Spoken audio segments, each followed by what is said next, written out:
தூய்மை பணியாளர்களுக்கு 6 புதிய திட்டங்களை அறிவித்த முதலமைச்சர் மு.க. ஸ்டாலினுக்கு நன்றி தெரிவித்து 400க்கும் மேற்பட்ட தூய்மை பணியாளர்கள் பேரணி சென்றனர்.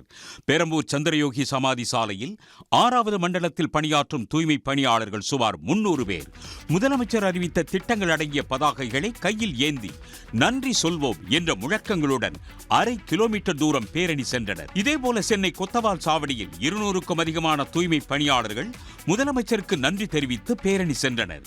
தொடர்ந்து தூய்மை பணியாளர்களுக்கு அமைச்சர் சேகர்பாபு, மேயர் பிரியா உணவு பரிமாறினர். ஆனால் மு.க. ஸ்டாலின் சார் எங்களுக்கு எல்லாருக்குமே எல்லா உதவிலையும் எல்லா இதுலையும் எங்களுக்கு நல்ல உதவி பண்ணுறாங்க.